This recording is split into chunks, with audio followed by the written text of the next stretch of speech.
सरहद पार से खबर है। इससे पहले कि मैं शेयर करूं, क्लिप रेडी होगा, जरा चलाइए।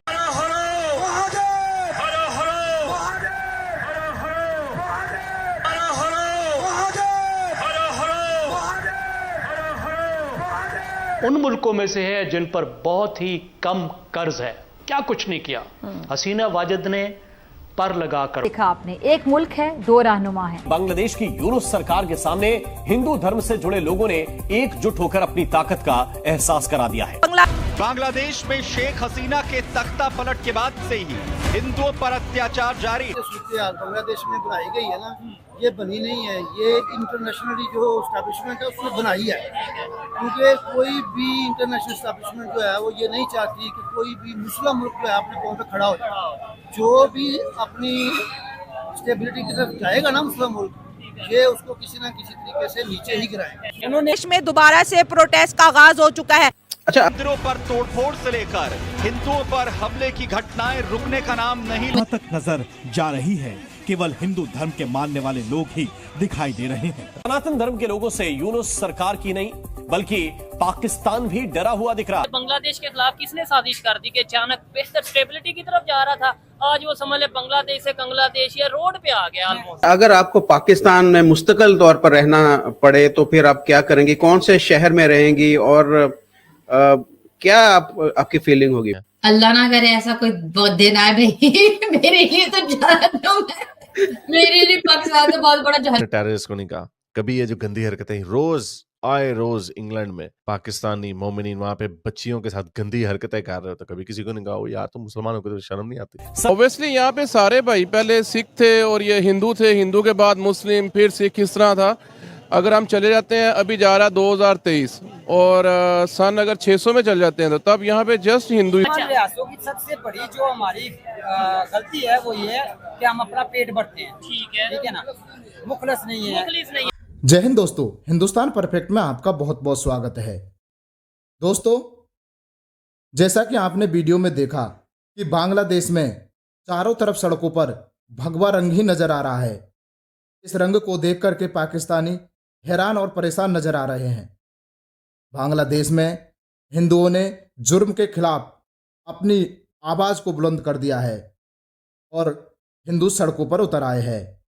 दोस्तों, बांग्लादेश में पिछले कुछ दिनों से हिंदुओं का जनसैलाब भगवा रंग के साथ सड़कों पर नजर आ रहा है।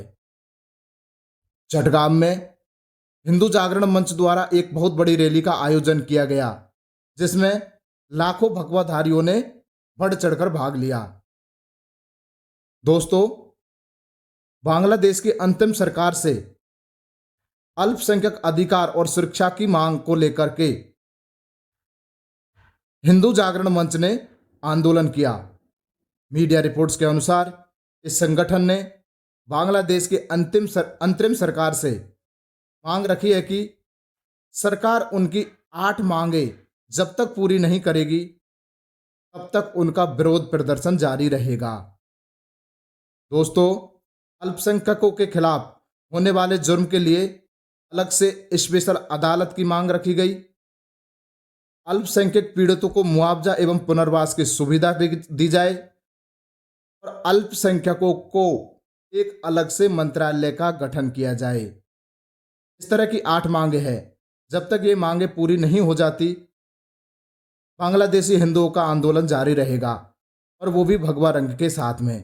दोस्तों, भगवा रंग को देख करके पाकिस्तानी हैरान और परेशान नजर आ रहे हैं और देखते हैं पाकिस्तानी किस प्रकार से चर्चा कर रहे हैं। सबसे पहले मुझे बताएं, बांग्लादेश, पाकिस्तान, ईरान, अफगानिस्तान, ये सारे कंट्रीज में अनरेस्ट क्यों है? क्या वजह? बांग्लादेश की तो हम एग्जांपल देते थे यार, बेहतर जा रहा है। अब वो भी रशिया भी कह रहा है कि भाई मेरे $630 मिलियन वापस करो। इंडिया उसे कह रहा है कि मेरे $800 मिलियन वापस करो जो इलेक्ट्रिसिटी यूज की है। यानी उधर भी उन्हें भी IMF के पास जाना पड़ रहा है। सबसे पहले तो मैं आपका शुक्रिया अदा करूँगा कि आपने मौका दिया बात करने का। दूसरे नंबर पे के ऊपर जो ये मुस्लिम कंट्रीज़ में फॉल्ट आ रहा है, ये मुस्लिम कंट्रीज़ की अनरेस्ट है, ये डेवलपमेंट नहीं है, नहीं हो पा रही। उसकी वजह मेन सिर्फ ये है कि कभी भी आप 1400 साल पहले भी चले जाएंगे ना, तब भी मुसलमानों के खिलाफ साजिशें थी। ठीक है ना, तब भी मुसलमानों को चीज़ों के ऊपर रुलाया जाता था और जो बिक जाता था उसकी वजह से मुसलमान पीछे चले जाते थे थोड़े से के लिए। आप जब देखते हैं 1400 साल पहले हम जाते हैं, हजरत उमर फारूक रज़ी अल्लाह तआला अन्हु का जिक्र करते हैं, तो उन्होंने एक इतना बड़ा इलाका, एक इतनी बड़ी सल्तनत कायम की, मुस्लिम रियासतें कायम की। नतीजा क्या बाद में निकला, जो बाद में आने वाले लोग थे उसमें शिमर का मैं जिक्र करूँगा, उसने मैं की बात की, जब उसने मैं की बात की तो मुसलमानों की बर्बादी तबाही शुरू हो। यानी कि यूनिटी नहीं है, आप ये कहना चाह रहे हैं। अच्छा, और दूसरा आपने ये क्या साजिश करते हैं, कौन लोग साजिश करते हैं? यानी ये बांग्लादेश के खिलाफ किसने साजिश कर दी कि अचानक बेहतर स्टेबिलिटी की तरफ जा रहा था, आज वो समझ ले बांग्लादेश से बांग्लादेश या रोड पे आ गया ऑलमोस्ट। इस सिलसिले में मैं आपसे यही बात करना चाहूँगा कि हमें दिखाया जाता है प्रिंट मीडिया के जरिए, हमें दिखाया जाता है इलेक्ट्रॉनिक मीडिया के जरिए कि सब ठीक है, ठीक है, लेकिन सब ठीक नहीं है। सब ठीक इसलिए नहीं है क्योंकि जो जब तक आपका फातेसर नहीं बढ़ेगा ना, तब तक आपका सब ठीक नहीं है। ऐसे ही है, जब तक आप IMF के पास जाते रहोगे, चाहे वो पाकिस्तान है चाहे वो बांग्लादेश है, तब तक इसका मतलब है कि वो अपने पाँव पे नहीं खड़ा। अच्छा, अब आप देखें कि पाकिस्तान की मैं बात करता हूँ, 3.5 साल मैं पीछे जा रहा हूँ इमरान खान साहब के दौर में, हमारा GDP ग्रोथ रेट 6.5 पे चला गया। ठीक है, तारीख में कभी नहीं गया। अच्छा, नेक्स्ट अभी तक हम लोग 1.5 पे आ गए। इसकी वजह क्या है? इसकी वजह ये है कि हम लोग जो है, हम लोग यूनिटी नहीं दिखा रहे हैं, हम लोग अपने मुल्क में कोई स्टेबल हुकूमत नहीं आने दे रहे हैं। कोई भी हुकूमत आए, किसी की भी आए, स्टेबल हुकूमत हो, उसके पास अथॉरिटीज हों, ठीक है ना। आप बांग्लादेश की बात करेंगे तो वहाँ पे भी जो है ना वो लोग स्टेबिलिटी उन्होंने खत्म की है। पाकिस्तान की बात करेंगे, पाकिस्तान में उनको ऐसे लोग मैसर हैं कि जो स्टेबिलिटी होने नहीं देते। ठीक है, हालांकि बांग्लादेश ने तो मैं समझता हूँ अपने पाँव पे कुल्हाड़ी मारी है। वैसे हर एक की अपनी अपनी ओपिनियन है, कुछ लोग ये कह रहे हैं जी उधर इनकलाब आ गया, इनकलाब आ गया, लेकिन देखा जाए जब अब अनरेस्ट हो गया, आपको लगता है कि वो दोबारा अपनी पटरी पे चढ़ पाएंगे? जो बांग्लादेश के जो उन्होंने नायब मुकर्रर किए हैं वहाँ पर, मोहम्मद यूनुस साहब, ठीक है ना, जब तक वो हैं, मैं यहाँ पे पाकिस्तान में बैठा ये कह सकता हूँ कि वो बांग्लादेश को स्टेबल करेंगे, क्योंकि उनकी जब आप हिस्ट्री देखते हो ना, उन्होंने एक घर से काम शुरू किया। ठीक है, लेकिन वो तो इंटरिम गवर्नमेंट है, वो तो आई इसलिए उन्होंने कहा कि हम तो इलेक्शन करवाने आए हैं, वो तो गवर्नमेंट करने तो आई नहीं। मेरी बात आप पूरी होने देंगे ना, मैं आपको बताता हूँ। ठीक है, सबसे पहली बात यह है कि जब आपने देखा मलेशिया में महातिर मोहम्मद की हुकूमत थी, मलेशिया पूरी दुनिया में तरक्की कर रहा था, मुस्लिम रियासतों से सबसे अबव था। अच्छा, महातिर मोहम्मद ने अपनी हुकूमत छोड़ी, अपने नायब को हुकूमत दी। ठीक है ना, जब नायब को हुकूमत दी, कुछ सालों बाद ही वही महातिर मोहम्मद वापस आया इलेक्शन लड़ने के लिए और अपने उस नायब को उसने गिरफ्तार करवाया, उसके ऊपर गद्दारी के मुकदमे दर्ज करवाए। याद रखिएगा कि मतलब हम आपस में हाँ, वो बंदा ठीक नहीं था। जो महातिर मोहम्मद अपना नायब, सारी जिंदगी उसका नायब रहा, वो ठीक नहीं था, वो अपने पेट भरने में लग गया। मुसलमान रियासतों की सबसे बड़ी जो हमारी गलती है वो ये है कि हम अपना पेट भरते हैं। ठीक है ना, मुखलिस नहीं है। आपने बोला कि हमारी 3 साल 4 साल पहले जिसकी भी गवर्नमेंट थी, हम किसी पार्टी का नाम नहीं लेते, लेकिन 4 साल पहले पाकिस्तान की जो ग्रोथ थी, वो डेवलपमेंट की ग्रोथ, इकॉनमी वो जो उनकी GDP तकरीबन 6.5 के राउंड, आज हमारे नेबर कंट्री की दुनिया में सबसे ज्यादा फास्टेस्ट GDP है 7.1 7.2 इंडिया की। क्या कहना चाहेंगे, वो कैसे आगे जा रहे हैं? उनके क्या, इसका मतलब उनकी लीडरशिप, उनके जो नरेंद्र मोदी, वो मुखलिस हैं? अल्हम्दुलिल्लाह, मैं ये बात कभी आप ये नहीं कह सकते कि मैं हिंदू की तारीफ करूंगा, ठीक है ना, लेकिन ये है कि जो उनकी GDP है, जो उनका ग्रोथ रेट है, उन्होंने अपने इंडस्ट्रियलिस्ट को सहूलतें दी हैं। हमने अपने इंडस्ट्रियलिस्ट को बोला है कि हमें रिश्वत दो, ठीक है ना। हमारे इंडस्ट्रियलिस्ट यहाँ से फैक्ट्रीज बंद कर करके बांग्लादेश जा रहे हैं, दुबई शिफ्ट हो रहे हैं। क्यों शिफ्ट हो रहे हैं?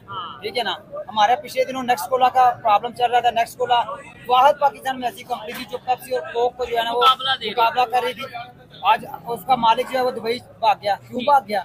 क्योंकि उसको कारोबार करने नहीं दिया गया। ठीक है, उससे कहा गया कि हमें पैसे दो। अच्छा, आपने बोला वो लोग मुखलिस हैं अपने कंट्री के साथ, अपनी कंट्री के साथ मुखलिस हैं।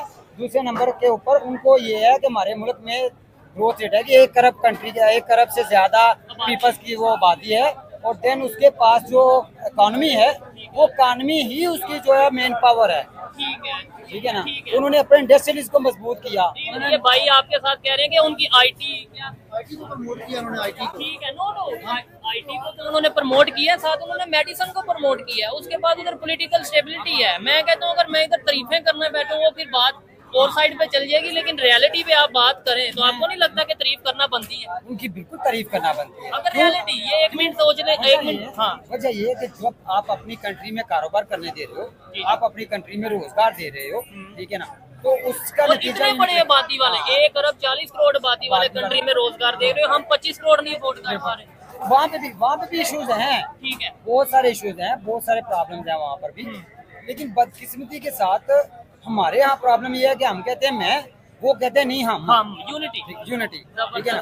उन्होंने अपने इंडस्ट्रीज को मजबूत किया, उन्हें सस्ती बिजली दी, ठीक है, उन्हें सहूलतें दी, ठीक है, और उसका नतीजा ये निकला कि इंडस्ट्रीज ने अपने आउट ऑफ कंट्री से पैसे इंडिया में लाए, ला के उसको डेवलप किया, इंडिया को फैक्ट्रीज लगाई, उसको रोजगार मिला आवाम को, ठीक है ना। उसका नतीजा ये निकला कि आज वहाँ पे जीडीपी ग्रोथ रेट अभाव है। पाकिस्तान का जीडीपी 1.5 पे आने का मेन सबसे जो बड़ा प्रॉब्लम है वो है यहाँ पे हर बंदा जो है, गवर्नमेंट का कोई भी इदारा वो सपोर्ट करने के लिए नहीं बैठा आवाम को, वो आवाम को ब्लैकमेल करने के लिए बैठा है, परेशान करने। आप भी गवर्नमेंट एम्प्लॉय हैं, बोले ना। जी मुझे पता है, मैं गवर्नमेंट एम्प्लॉय हूँ, लेकिन मैं अपने डिपार्टमेंट में भी उनका खिलाफ हूँ, ठीक है ना, क्योंकि बात करके इनकी जो ओपिनियन है वो सुन के पता चल रहा है कि दिल से बात की जा रही है, और पता चल रहा है कि नॉलेज है। ये माइंड नहीं है कि नहीं भाई इंडिया तो दुश्मन है, उसकी बात नहीं करेंगे या उसके बारे में तारीफ नहीं करेंगे। वो बता रहे हैं कि हाँ भाई इस चीज में वो आगे है। सर